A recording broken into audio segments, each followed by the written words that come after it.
Welcome back to The Explainer. Okay, today we are getting into something so satisfying. We're doing the absolute ultimate masterclass on the science of flawless chrome nails. We're going to break down exactly what separates those mind-blowing liquid metal high-gloss manicures from, well, the complete disasters. And we're going to decode the chemistry that actually makes the whole shebang work. Let's just jump right in.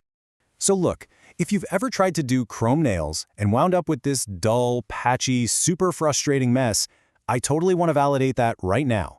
It is incredibly common. But honestly, here's the really good news. The problem almost certainly isn't your skill. It's actually the underlying product prep.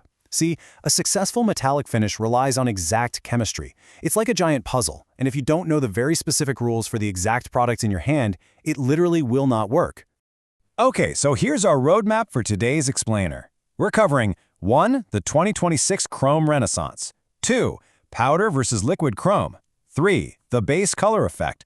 4. Flawless application step-by-step. And 5. Beyond silver, new chrome trends. Starting off with Section 1, the 2026 Chrome Renaissance.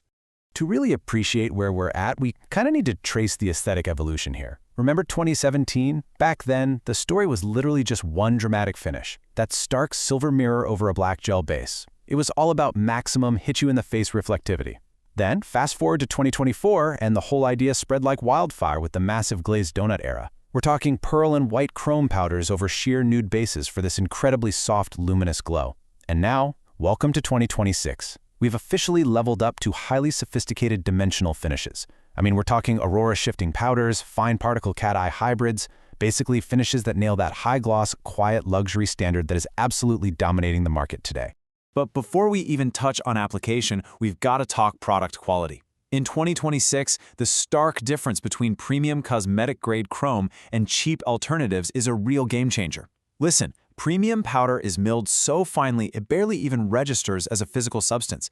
It should literally feel like silk. So, the big takeaway here? You need very little product to actually get full coverage. If you are packing on heaps of powder and still getting a patchy result, hey, your technique might be totally fine. It's probably just low-quality pigment acting as the culprit.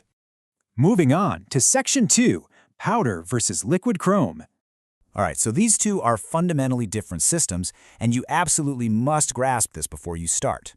Chrome powder, that's the professional standard. It's a finely milled metallic pigment with zero adhesive in it. It relies entirely on gripping the sticky, uncured inhibition layer of a no-wipe gel topcoat.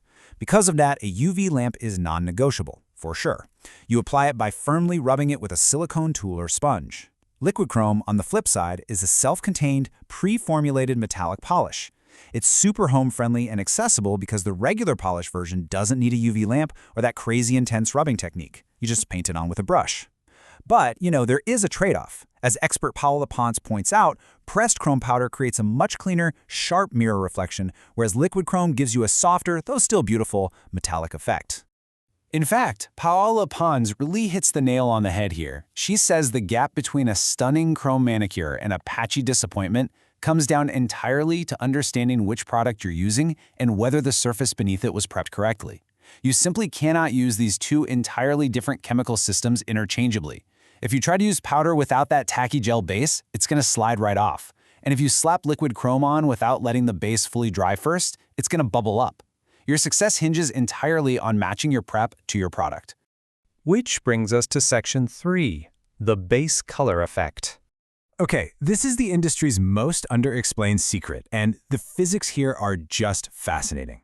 Chrome powder is actually a partially transparent layer. It doesn't just blankly cover the nail, it interacts directly with the light bouncing off the base color underneath. So, if you pair a black base with silver chrome, the black absorbs visible light while the silver reflects it back at max intensity, boom, sharp, liquid metal mirror. But put rose gold chrome over a nude or pink base, and that light nude color shines through, giving you that warm, glazed donut glow. Want something with a bit more depth? Try a colored base like navy under a matching blue chrome. It creates this incredible dimensional jewel-like effect.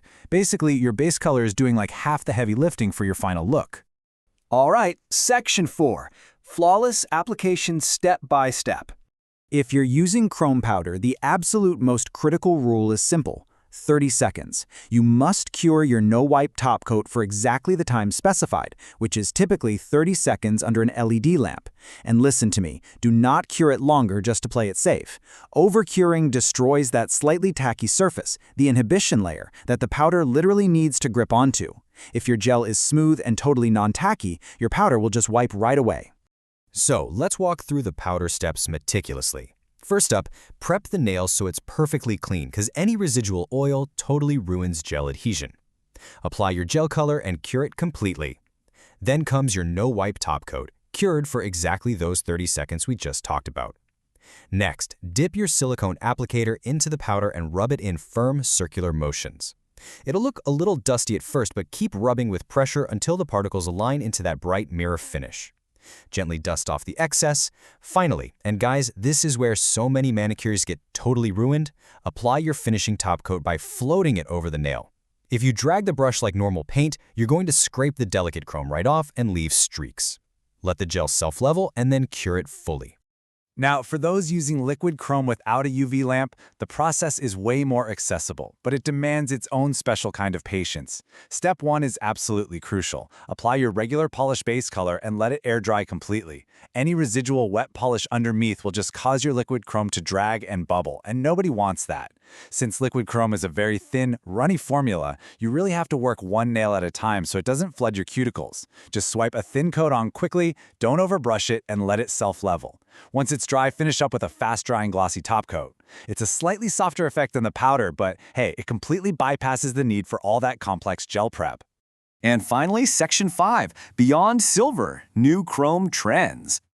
For those of you ready to graduate past the classic silver mirror, check this out. This is one of the most viral variations of 2026, Aurora Chrome. I absolutely love the physics behind this. It relies on something called a thin film interference effect. Basically, the actual structure of the particles in the pigment refracts and reflects different wavelengths of light.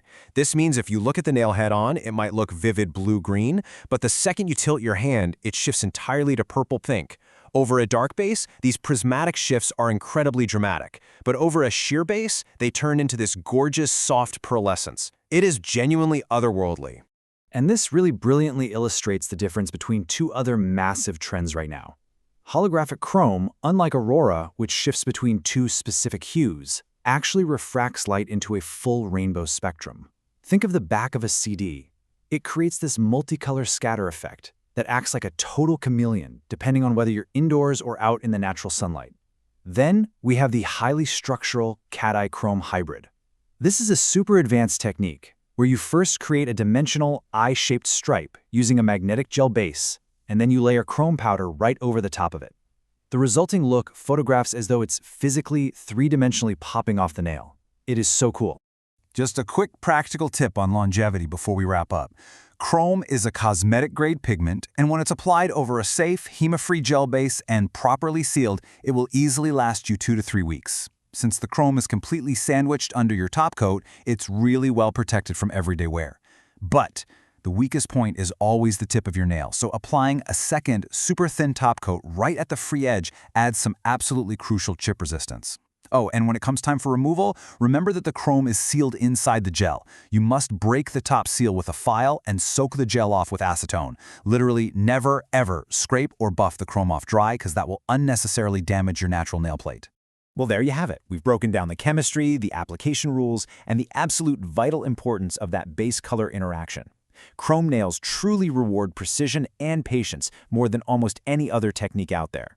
So armed with this masterclass understanding, are you ready to stop just painting your nails and start actually experimenting with physics?